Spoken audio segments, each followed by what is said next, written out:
जय जिनेंद्र। आओ मंदिर चलें। मंदिर में प्रतिमा विराजमान करने का क्या औचित्य है। मंदिर जी में विराजित प्रतिमा एक माध्यम है हमारी बहिरात्मा को अंतरात्मा और परमात्मा में परिवर्तन करने का। प्रतिमा एक दर्पण की भांति है जिसमें जो हमारा स्वरूप है उसका हमें ज्ञान होता है। हमें अपने स्वरूप के दर्शन प्रतिमा में होते हैं। प्रतिमा एक साधन है मन को एकाग्रचित करने का, अर्थात प्रतिमा हमारी प्रतिभा को जगाती है। स्वयं की प्रतिभा के जागरण के लिए मंदिर में प्रतिमा रखी जाती है। प्रतिमा एक दर्पण की भांति होती है। जिस प्रकार बिना दर्पण के कोई आदमी अपना चेहरा नहीं पहचान सकता, उसी प्रकार परमात्मा की प्रतिमा के बिना कोई भी आदमी आत्मा को नहीं जान सकता है।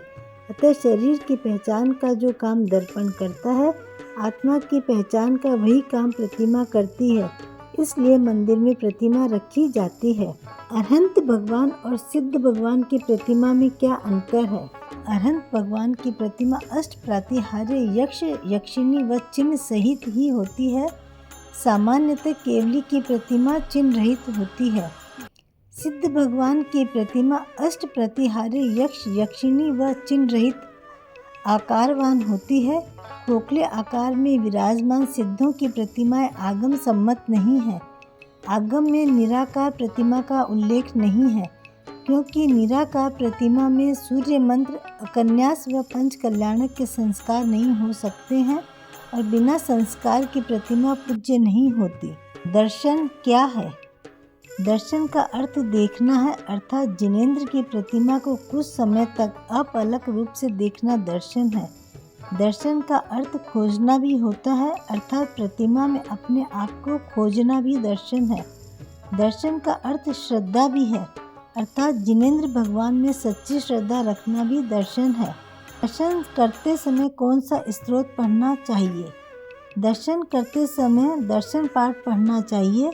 दर्शन पाठ में किसी भी तरह के भोग, आकांक्षा या सांसारिक पदार्थों की चाहना संबंधी भाव न होकर आध्यात्मिकता का भाव होता है। मंदिर में जिनवाणी के दर्शन क्यों करना चाहिए। जिनवाणी अर्थात शास्त्रों में भगवान जिनेंद्र के श्रीमुख से अवतरित वाणी का संकलन होता है। साक्षात अरिहंत के अभाव में उनकी वाणी ही हमारे कल्याण के मार्ग को प्रशस्त करती है। मात्र जिनवाणी के माध्यम से धर्म का अस्तित्व कायम रहता है।